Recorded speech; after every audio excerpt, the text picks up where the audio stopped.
The views and opinions expressed do not necessarily represent those of Access Fort Wayne, the Allen County Public Library, or any other supporting group. Get involved with Access Fort Wayne and make your own television programming. Call 421-1250 to find out more.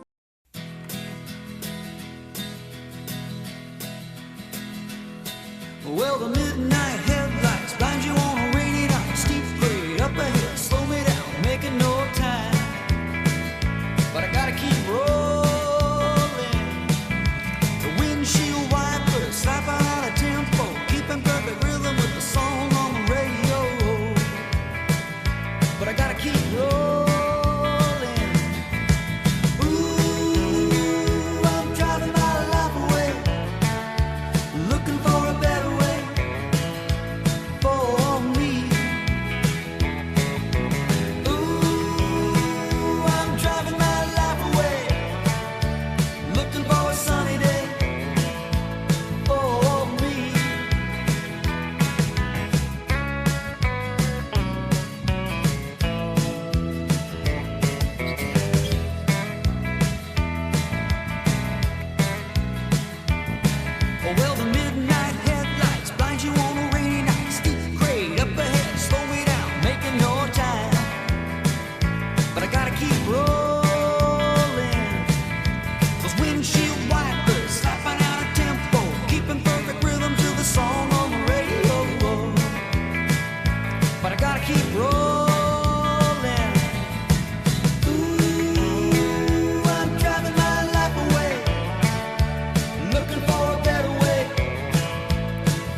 This one is so cute. I still think this is so cute. Yeah. They have this one out there at Trusted Foot. It's so cute. Tomorrow we'll be picking up trash. Go ahead. Okay, we are back out here at Trusted Foot, and this is very small. It's a real tiny Irish foot. This is real cute. We need to get the wide shot of it from the outside. It's real nice. You got your steering wheel here. You got the seatbelt here. You got your partnership flag thing. Wow, this is nice. Nice seats too. Yeah, it is. This is real nice. And it's so small too. It don't even look like a Thomas foot. And stay tuned for more.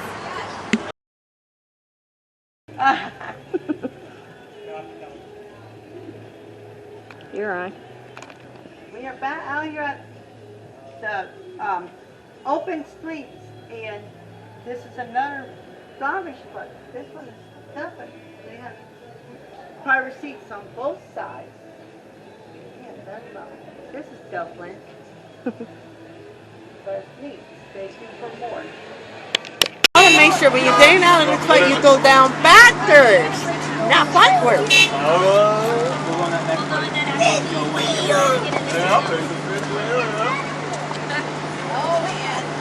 Like that. And don't be a hatter. I'm going to keep this rolling because I want to see if you know how to get out the proper way. No, I don't. Yes, you do. And No, she did this in the other one too. She did that other one too.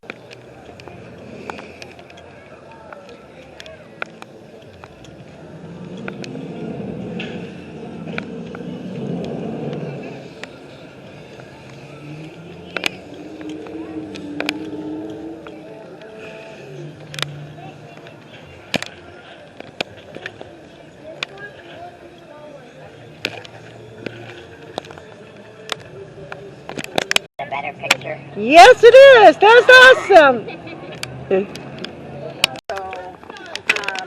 We're working on a project for the Cedar Creek. We're doing a watershed management plan to see what is affecting the water quality in the Cedar Creek. And we can use the water bugs as an indicator of what the water quality is. So I went out, these guys here are actually from the Willow Creek, which feeds into the Cedar Creek. And I didn't get as many bugs as I wanted, so we went down to the pond. Grabbed some other things. Nice. But, I mean, you guys know what those are.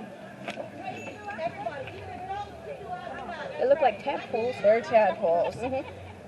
Frogs are a good indicator of water quality because they're very sensitive to changes in the water system. We also have a giant water bug. That's actually his name, giant water bug. Not very creative. We've got a little fish in there. But over here, we've got, you know that guy? Crayfish? Yep. Oh, he's so cute. And this is a habitat of a crayfish. So they come from all the way down from the water table and they can dig their way up. And that's when you get these little mud mounds that you've probably seen in the park or somewhere. And then in here, I dumped the crayfish earlier on accident, so sorry about that. That guy is going to grow up to be a dragonfly. Okay. And that is a damselfly. That is not right. But these are dragonfly larvae. This guy, there's two different kinds. So you've got the little guy and then you've got that guy. And they get huge. And they'll eat all these little guys. He will too, that's why he's separate. And then we also have a damselfly larva in here. He's very tiny. Oh, he's right there. You can see him. So little. Yeah. And he'll get big too. He'll get about that big before he cracks open to be a dragonfly. So they'll climb up a leaf, dry on the underneath, and then their back kind of cracks open and the fly comes out. That's cool. Yeah. So if you're ever out on the water, just go up and flip leaves over, and you might see the like a cicada skeleton. You see, you might see one of those there, or you might see one about to hatch out. It's always fun to look. For me, anyway.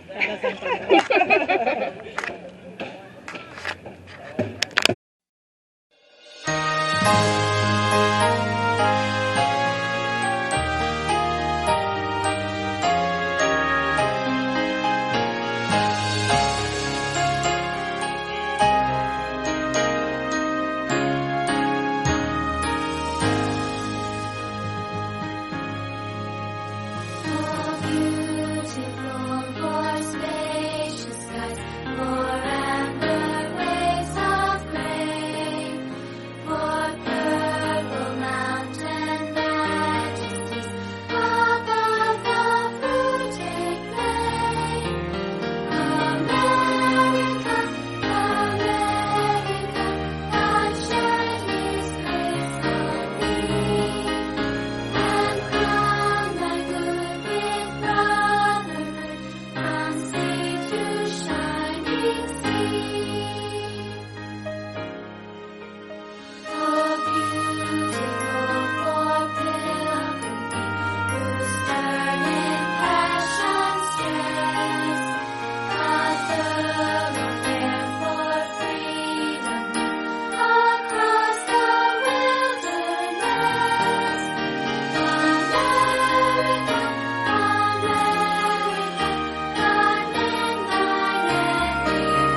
and into the 1850s, after which the canal activity really calmed down.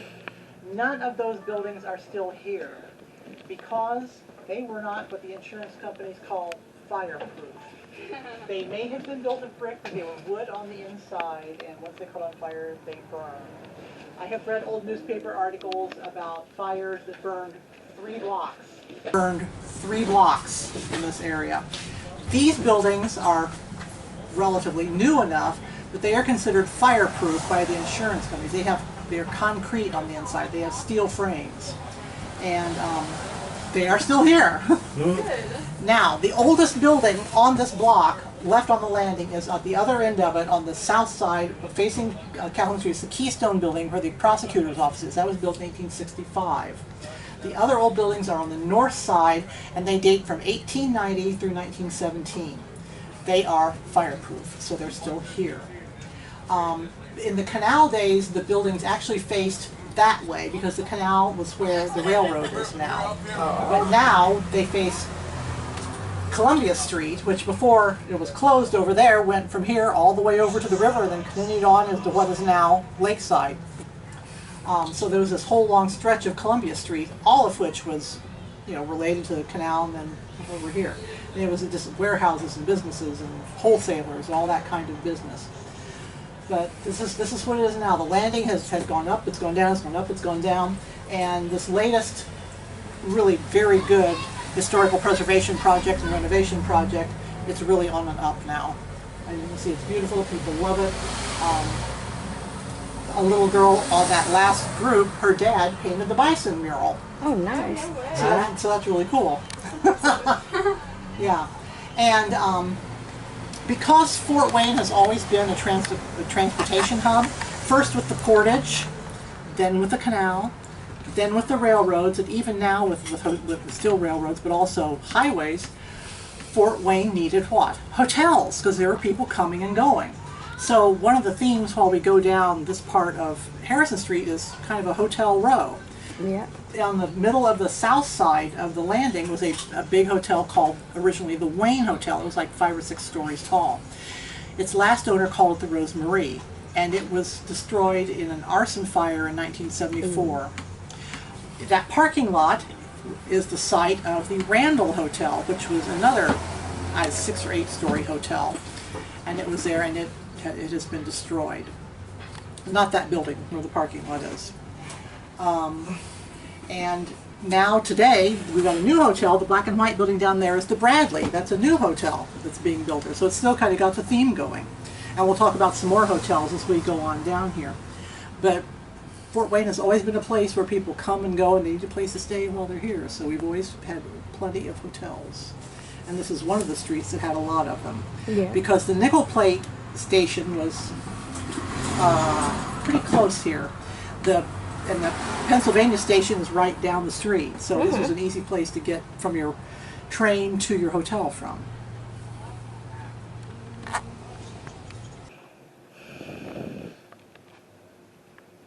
Interestingly, it also had some good saloons. Where the Bradley is, on the corner, on its Main Street corner, at 1909 there was a saloon there that had a very famous murder, and with a really story, and the prosecutors brought the mauled skull of the victim into the courtroom as part of proving how the murder happened.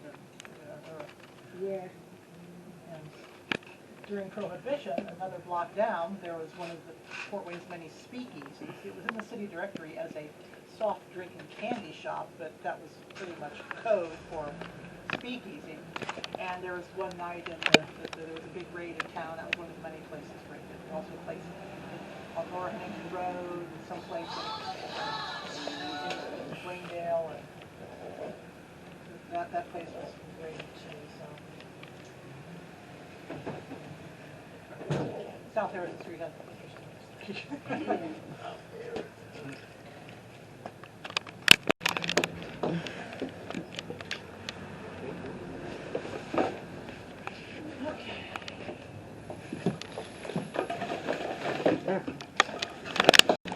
There used to be a bridge at this corner because there was a creek here, because this part of downtown downtown, what is now downtown. It was very marshy. There was a bunch of little streams running through it, and it was so bad they needed a bridge there. At this corner, pardon me, I'm looking on you, at this corner. And if you stand down at the library plaza and look this way, you can see the street goes down, then back up. It's faint, but you can see it. And it looks like it's all dried up and it's gone, but it's really not. It's still there, it's just underground. And it is why the engineers who built Parkview Field had to put in a system of pumps underneath the outfield, because otherwise the grass would drown. Also, the library has pumps down in its basements, because they help to keep water out there. Now there was another hotel up there, the Maltese Hotel, and down here, where the Grand Wayne Center is, on that side, was the Keenan Hotel. That was a 12-story tall grand hotel. Mahogany and marble, the whole shebang. And that hotel had a good 50-year run, but by the 1960s, its rooms were too small, and other companies were building newer hotels downtown. And in 1974, the same family still owned it. They decided, we give up, this isn't working. There had been some fires and some problems. And 300 pounds of explosives later, boom, it was down.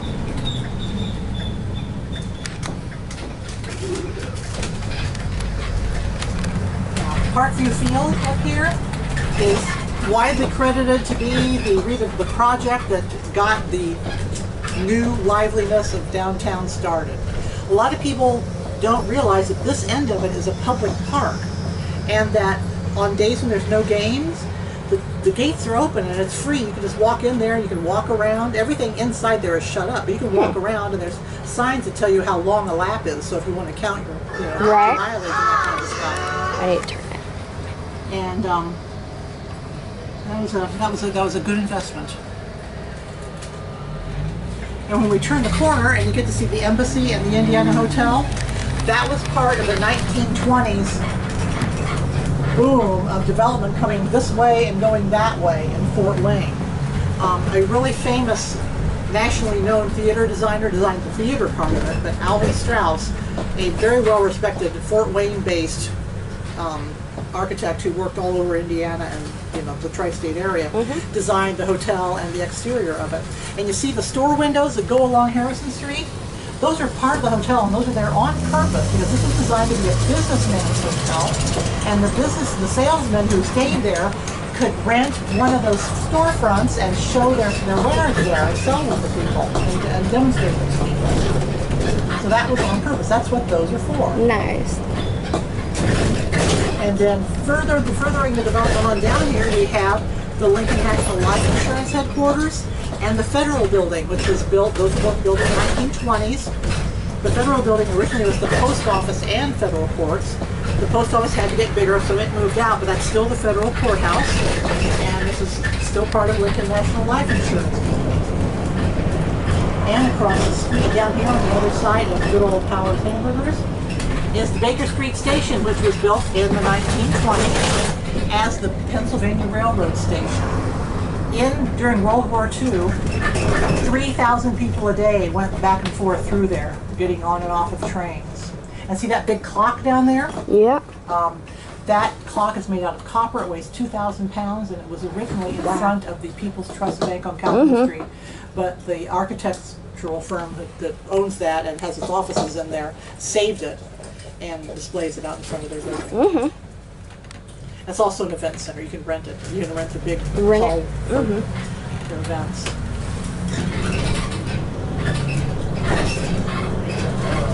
Okay, now if we go under this railroad elevation, that's the Pennsylvania station. The Wabash Railroad passenger station used to be on the other side of the tracks, but that's been torn down. And as we come out here, we are entering the neighborhood that was known as Irish Town. In the 1830s, a lot of Irish immigrants came to Fort Wayne, and they dug the Wabash and Erie Canal. And they lived in this neighborhood from Fairfield over to about Calhoun and maybe Clinton Street. And this area became known as Irish Town. And that is why, as we come down here, we'll see that it has St. Patrick's Catholic Church.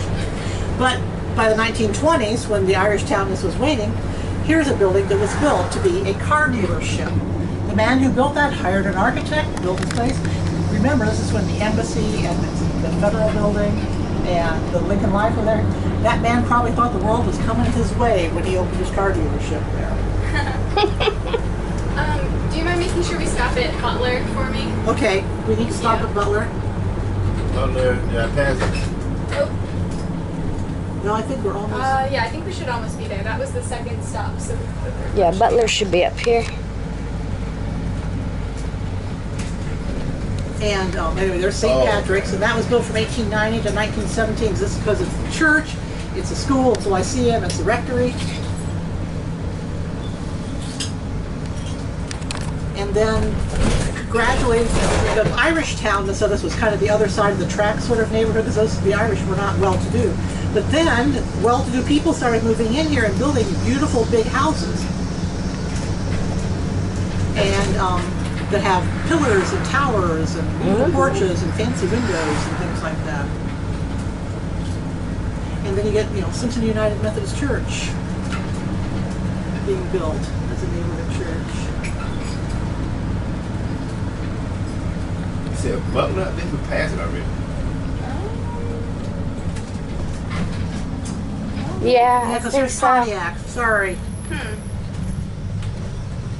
I'm facing the wrong direction to see the signs. I'm sorry. No, it's all good.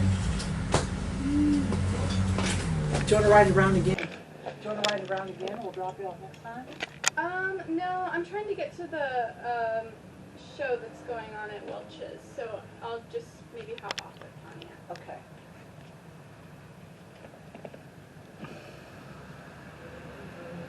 Okay, when we turn the corner, we're going to go past the side of the Rialto Theater, which was built in 1923 by a man who was a Greek immigrant to Fort Wayne.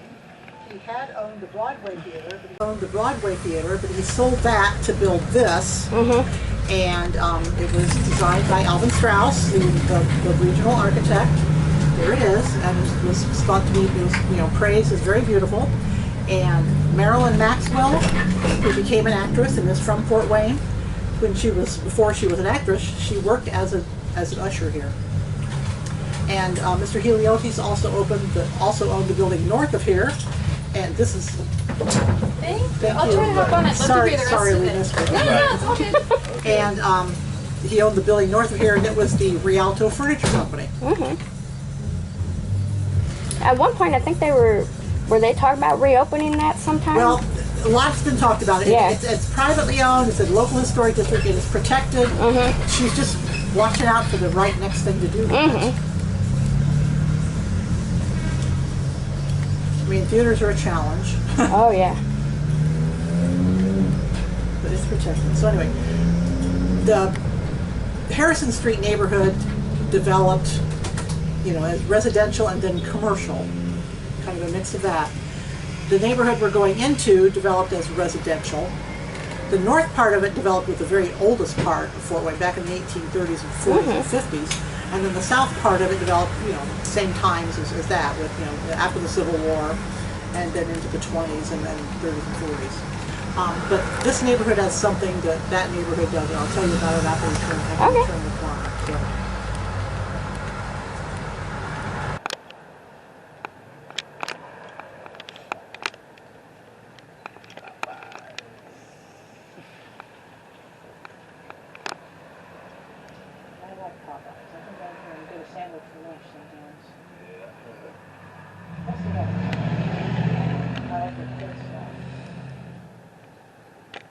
Yeah. This neighborhood has, the Harrison Street neighborhood doesn't have, is a big park. And this neighborhood has Reservoir Park.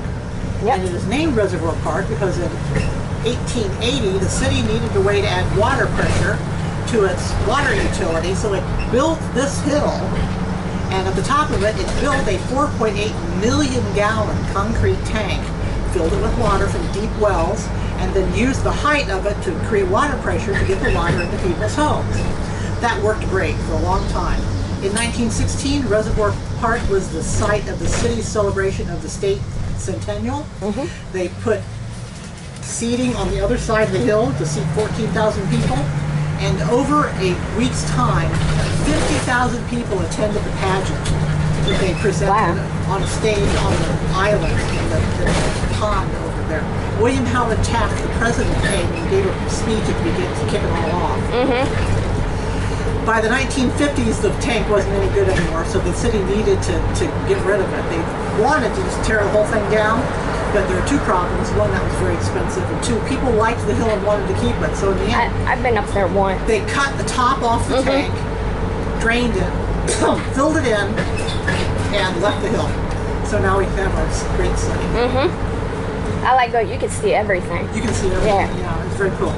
Okay, see this elevation here? Yeah. Nobody ever talks about this, and they talk about the north one because that was a problem.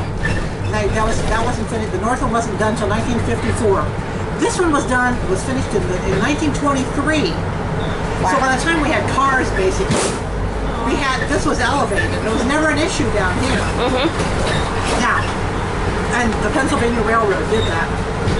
Now, from here where the post office is, about 3 miles that way was the Pennsy Railroad shops. Huge industrial complex that built hundreds of locomotives and thousands of railroad cars for the Pennsylvania Railroad. We were big as a railroad center, and that was part of it.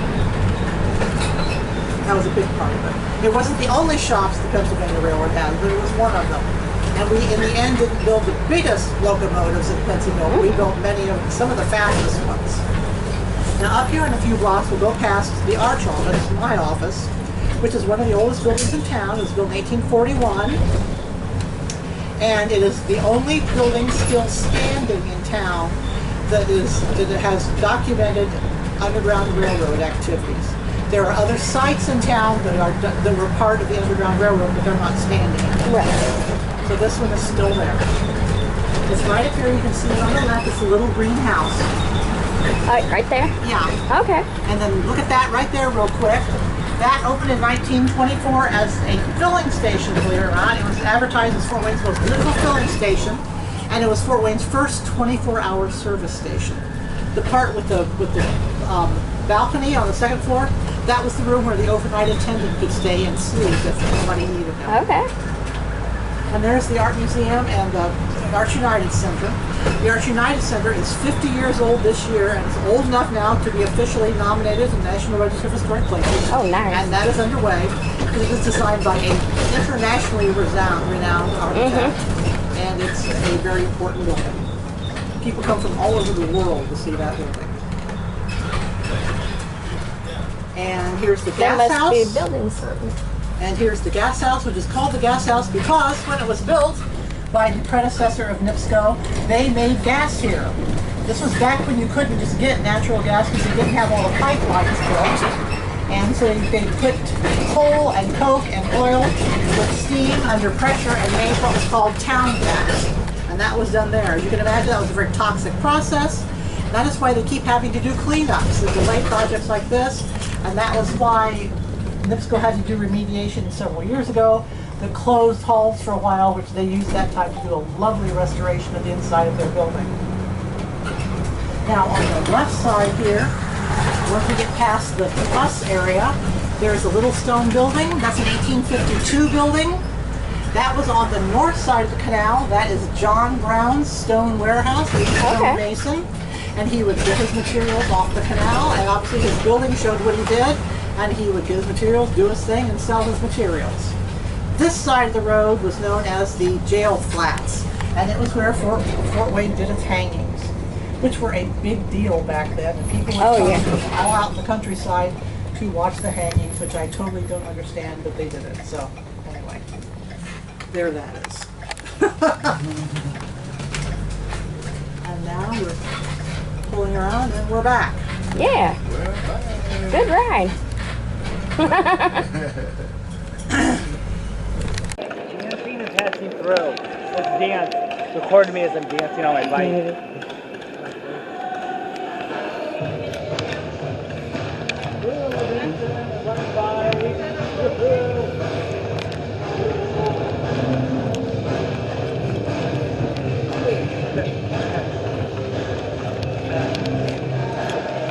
First half, the person in a costume, dancing on a bicycle. Do a tunnel.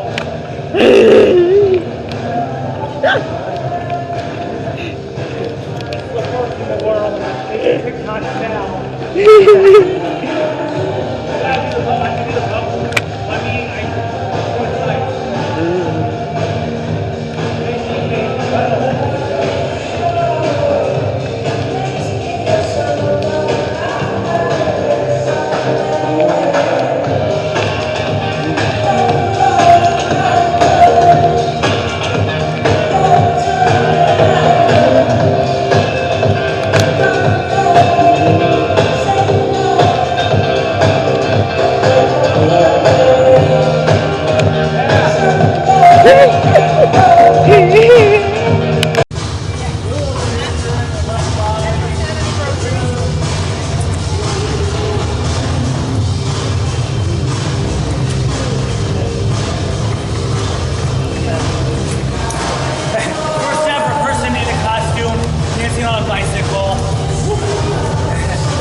What are you making today, Mr. Kevin? A unicorn hat. Hey.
It's like I'm living for the first time.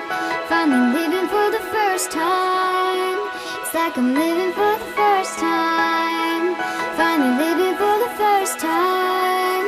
It's like I'm living for the first time. Finally living for the first time. It's like I'm living for the first time. Finally living for the first time. It's like I'm living for the first time. Finally living for the first time. It's like I'm living for the first time. Finally living for the first time. This is what you do. This is what you do. You make me come alive. This is what you do. This is what you do.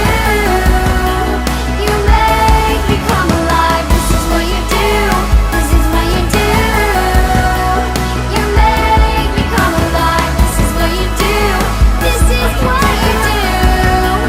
You make me come alive.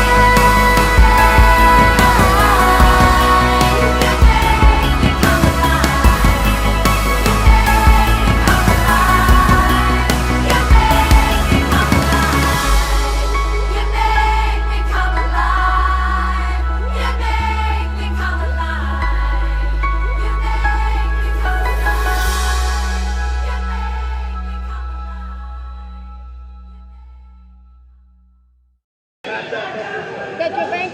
Yeah. I thought that was.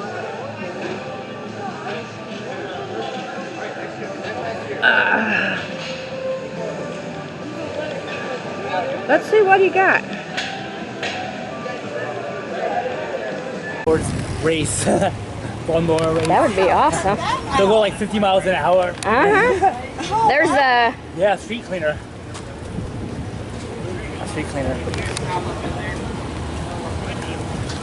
Well, This see, is you could fun. just film some footage and I can use it for my show too then. Yeah. Thanks. And I got pictures, so... I gotta take the ramp.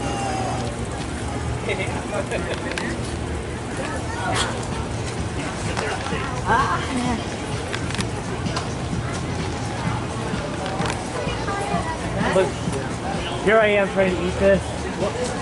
Walk my bike. Thing.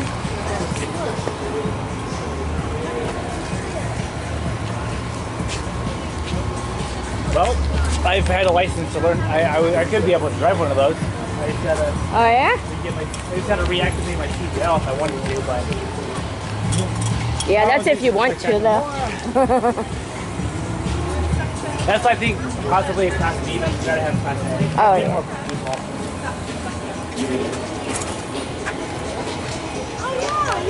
Yeah, 15-ish minutes. So we're trying to move us along that building, but I find this stuff on my show too. yep, no.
Not when I was on buses digging.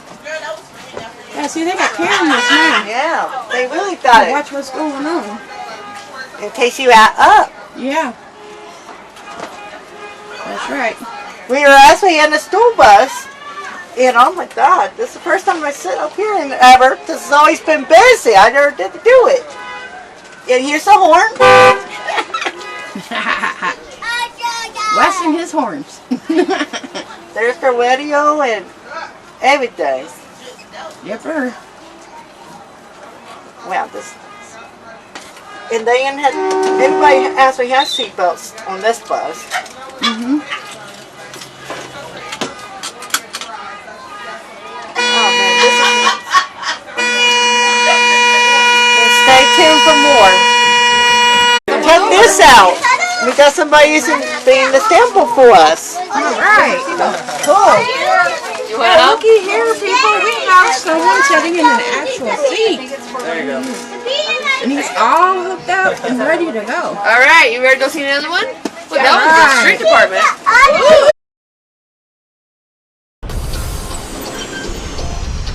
Beginning with the 2018-2019 school year, all LTISD school buses will be equipped with seatbelts. It is important for seatbelts to be worn correctly so that all students are safe while riding the bus. Let's show you how. First, click, then tug and snug. That's right, just click, tug, and snug. Great job! Make sure to stay buckled in for the entire ride. In an event of a crash, wearing your seatbelt may prevent serious injury and can even save your life. Remember, as soon as you board the bus, make sure to click, tug, and snug. Safety first.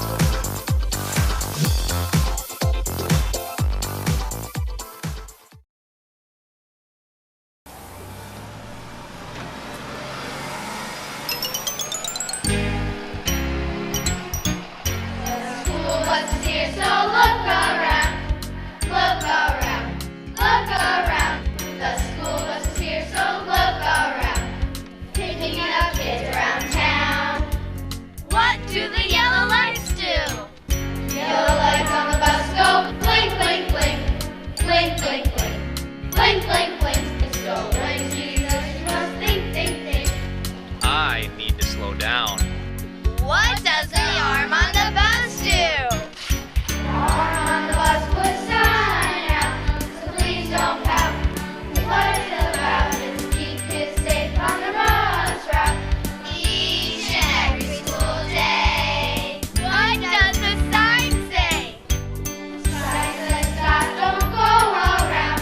You look like a clown, and everyone around. When the sign is out, don't just slow down. You must completely stop. What if there's a median? The opposite lane with the median. No need to stop, but please still watch. The rules have changed, but then again, we want to keep kids safe. What did we learn? The buses are here for the school year. So make sure you think, slow down for the blink. When the sign goes out, don't move about. Please stop your heart. This message is brought to you by the City of Burnsville. For more information about traffic laws and bus safety, please visit www.burnsville.org/traffic.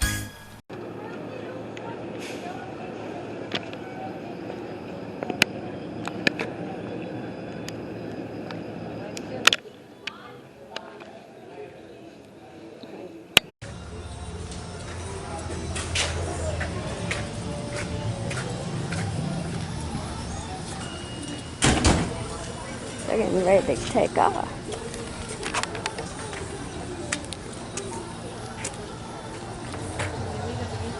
This one's so cute. I still think this is so cute. The little one? Yeah. They have this one out there at Traffic, but it's so cute.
That's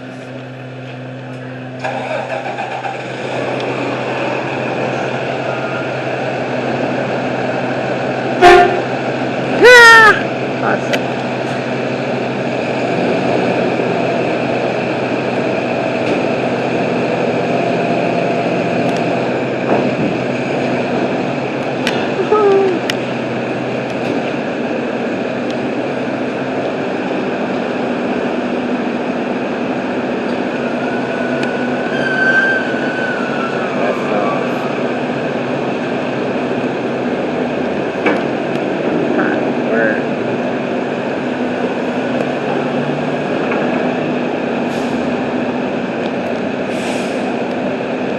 Yeah, it is.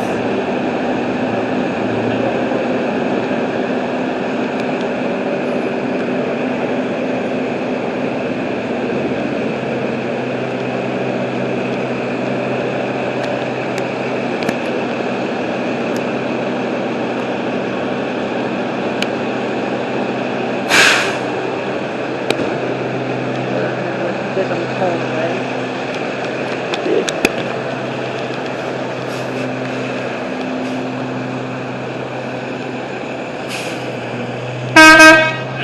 Awesome, thank you.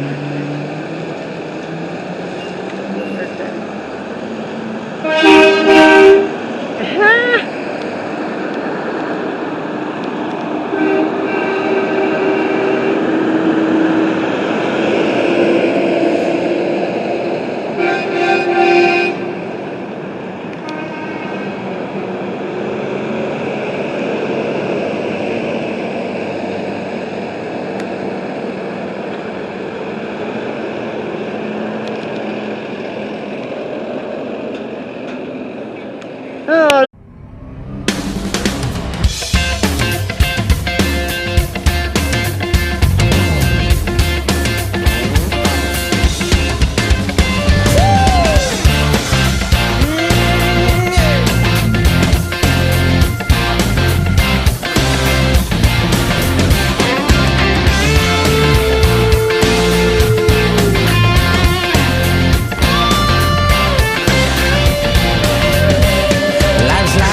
That you travel on, there's one day here and the next day gone. Sometimes you bend, sometimes you stand, sometimes you turn your back to the wind. There's a world outside every darkened door where blues won't haunt you anymore, where the brave are free and lovers soar. Come ride with me to the distant shore. We won't hesitate to break down the garden gate. There's not much time left today. Life is a highway, I wanna ride it all night long. If you're going my way, well, I wanna drive it all night long. Through all these cities and all these towns, it's in my blood and it's all around. I love you now like I loved you then. This is the road and these are the hands. From Mozambique to those Memphis nights, the Copper Pass to Vancouver's lights. And knock me down and back up again. You're in my blood, I'm not a lonely man. There's no road I can hold, a road so rough, this I know.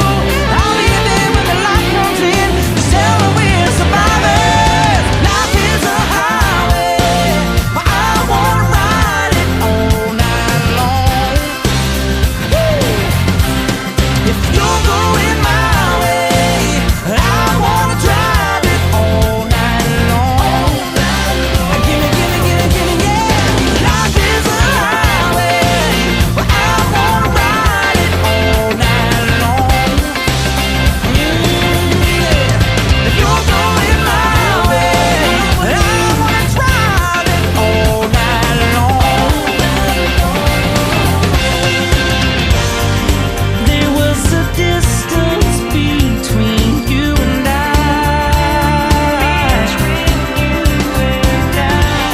A misunderstanding once, but now we look it in the eye. Ooh,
back up. The more we get together, the happier we'll be. 'Cause your friends are my friends and my friends are yours. Hey, this is Jeff Landis, and you are watching Access Fort Wayne, where we have access to entertain you. Stay tuned. Enjoy the show.